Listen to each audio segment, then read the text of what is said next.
नमस्कार, मैं मिलन बड़के। व्हाइट हाउस में डोनाल्ड ट्रंप और वोलोदिमीर जेलेंस्की की बहस के 3 दिन बाद यानी 3 मार्च को अमेरिका ने यूक्रेन की सैन्य मदद रोक दी। यहाँ तक कि 8.7 हजार करोड़ रुपए के हथियार भी रोक दिए जो यूक्रेन के रास्ते में थे। यूक्रेन को सैन्य मदद रोके जाने को लेकर फिलहाल अमेरिकी रक्षा विभाग और न ही राष्ट्रपति ट्रंप ने कोई टिप्पणी की है। आखिर ट्रंप के फैसले से जंग में यूक्रेन पर क्या असर पड़ेगा, रूस को कितना फायदा होगा और कैसे जेलेंस्की सीज़फायर को मजबूर हो सकते हैं, जानेंगे आज के एपिसोड में।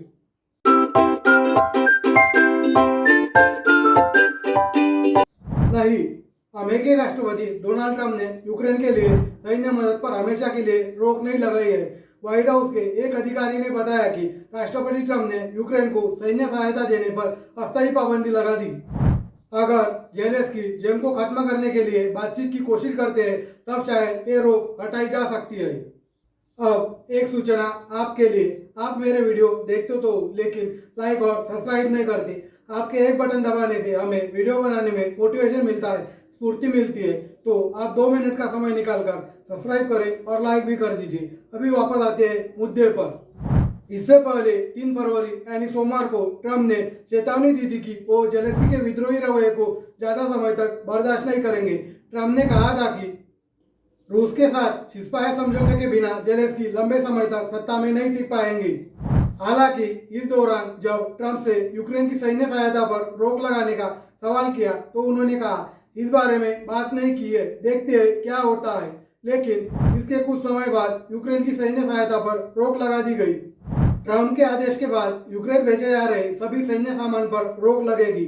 इसमें पोलैंड के डिपो में रखे और यूक्रेन पहुंचने के रास्ते में सभी हथियार शामिल है। यह रोक तत्काल प्रभाव से लागू हो गई। इससे यूक्रेन को दी जाने वाली $1 अरब यानी 8.7 हजार करोड़ रुपए की हथियार और गोला बारूद संबंधी मदद पर असर पड़ेगा। अमेरिका के विदेश मंत्री मार्को रूबियो ने इस मामले पर बयान जारी करते हुए कहा कि राष्ट्रपति ट्रंप इस समय दुनिया के इकलौते ऐसे नेता है जिनके पास यूक्रेन में जंग को स्थायी रूप से खत्म करने का मौका है। हम रूस को बातचीत की टेबल पर लाना चाहते हैं। हम यह पता लगाना चाहते हैं कि यह शांति संभव है कि नहीं।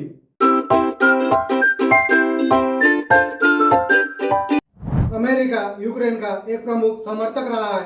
पिछले 3 सालों में अमेरिका ने यूक्रेन को रूस के खिलाफ संघर्ष के लिए हथियार, गोला बारूद और वित्तीय सहायता दी है। किल इंस्टीट्यूट की रिपोर्ट के मुताबिक अमेरिका ने अक्टूबर 2021 से दिसंबर 2024 के बीच $182.8 बिलियन यानी 15.9 लाख करोड़ रुपए की मदद भेजी है। अमेरिकी सरकार की एक प्रेस रिलीज के मुताबिक 20 जनवरी 2025 तक अमेरिका ने यूक्रेन को करीब $6.9 बिलियन यानी 60.2 हजार करोड़ रुपए की सैन्य सहायता दी है। वही एफएमएफ के जरिए यूक्रेन को $4.65 बिलियन यानी 40.6 हजार करोड़ रुपए की मदद मिली है।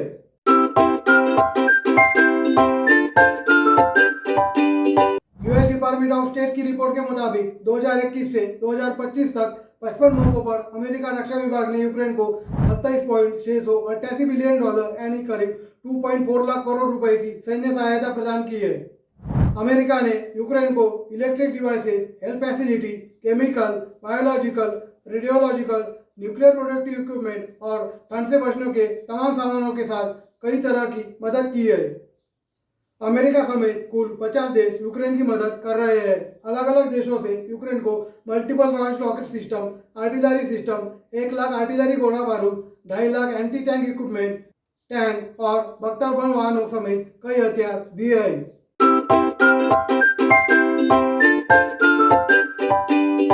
नहीं, अगर अमेरिका पीछे हट गया तो यूरोपीय देश अमेरिका के बराबर यूक्रेन की मदद नहीं कर पाएंगे क्योंकि उनकी सैन्य ताकत रूस के मुकाबले काफी कम है। Centre for strategic and international studies के वरिष्ठ सलाहकार मार्क कैसियन ने मीडिया रिपोर्ट से कहा कि अमेरिका के मदद रोकने के फैसले से यूक्रेन पर बहुत असर पड़ने वाला है। ट्रंप के इस फैसले ने एक तरह से यूक्रेन को अपंग कर दिया है। अमेरिकी मदद रोकने का मतलब है कि अब यूक्रेन की ताकत आधी हो गई है। इसका असर 2 से 4 महीनों में दिखने लगेगा। फिलहाल यूरोपीय देशों से मिलने वाली सहायता से यूक्रेन कुछ समय तक लड़ाई में बना रहेगा। यूक्रेनी अधिकारियों का मानना है कि रूस को रोकने के लिए यूरोपीय देशों को 1 से 2 लाख सैनिकों को यूक्रेन भेजना होगा। लेकिन पश्चिमी देश केवल 30,000 सैनिक भेजने की योजना बना रहे हैं। यूरोप के पास अमेरिका जैसी एडवांस मिसाइलें, एयर डिफेंस सिस्टम और जासूसी तकनीक नहीं है। हालांकि यूरोप के नेता यूक्रेन के साथ एकजुटता दिखा रहे हैं।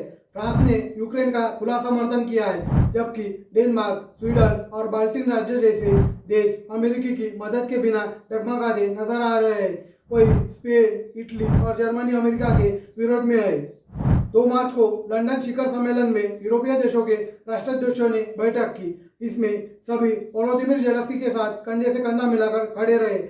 ब्रिटिश प्रधानमंत्री कीर स्टारमर ने 5,000 से ज्यादा एयर डिफेंस मिसाइलें खरीद के लिए $2 बिलियन यानी 17.4 हजार करोड़ रुपए की सहायता का ऐलान किया। स्टारमर ने कहा कि यूक्रेन को सैन्य सहायता मिलती रहेगी और रूस पर आर्थिक दबाव जारी रहेगा। International institute of strategic studies के रिपोर्ट के मुताबिक रूस ने अपने रक्षा बजट में 41% बढ़ोतरी की है। अब यह उनकी जीडीपी का 6.7% यानी करीब 13.2 लाख करोड़ रुपए हो गया है। वहीं ब्रिटेन ने 2027 तक रक्षा बजट को सिर्फ 2.5% बढ़ाने का वादा किया है।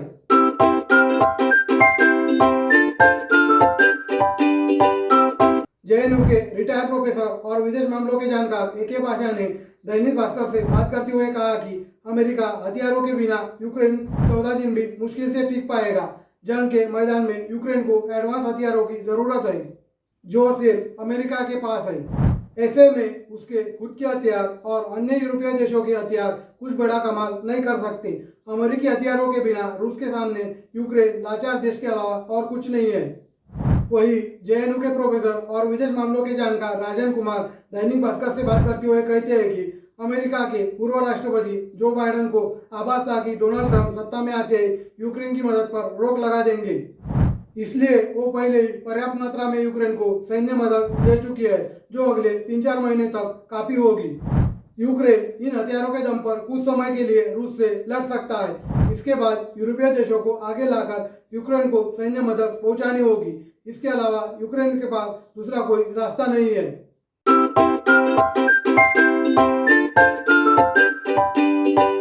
यूक्रेन की सेना अमेरिका से मिले हथियारों, खासकर तोप, ड्रोन और मिसाइल सिस्टम पर बहुत निर्भर रही है।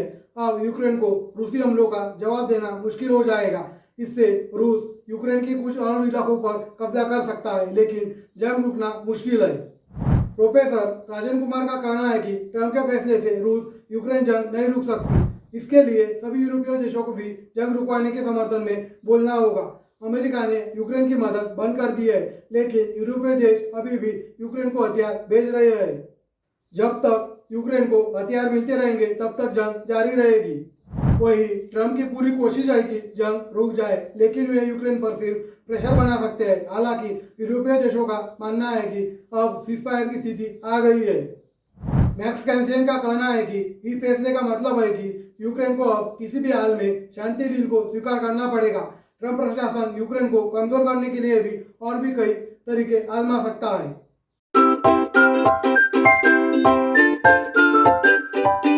प्रोफेसर एके पाशा कहते हैं कि ट्रंप चाहते हैं कि वे नए राष्ट्रपति बने हैं, इसलिए जंग रुकवाकर दुनिया भर में महान बन जाए। पुतिन यूक्रेन की जमीन पर कब्जा कर चुकी है, जिन्हें वे किसी भी हाल में नहीं छोड़ेंगे, और जेलेंस्की के पास अपने ही देश में अपनी साख बचाने का कोई रास्ता नहीं बच रहा है। ऐसे में जेलेंस्की यह तो कह सकते हैं कि अमेरिका ने हथियार की सप्लाई रोक दी है, जिससे जंग रोकनी पड़ी।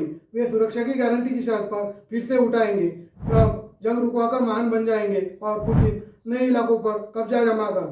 3 फरवरी को जेलेंस्की ने सोशल मीडिया प्लेटफॉर्म पर एक्स पर एक वीडियो जारी करके कहा कि हम अमेरिका की अहमियत को समझते हैं। ऐसा कोई भी दिन नहीं गुजरा जब हमने अमेरिका का एहसान न माना हो। मुझे उम्मीद है कि यूक्रेन की सुरक्षा की गारंटी की मांग सुनी जाएगी। दोनों पक्ष इस पर सहमत होते हैं तो डील पर दस्तखत किए जाएंगे। हमारे साझेदार याद रखें कि इस जंग में हमलावर कौन है। प्रोफेसर राजन कुमार का मानना है कि जेलेंस्की यूक्रेन को नाटो की सदस्यता दिलवाकर सुरक्षा की गारंटी लेना चाहते हैं, लेकिन अमेरिका इससे इनकार करता रहा है। फिलहाल जंग खत्म होने के बाद यूक्रेन के जिन इलाकों पर रूस ने कब्जा किया है, वह यूक्रेन को वापस नहीं मिलेंगे। नमस्कार, मैं मिलन बड़की।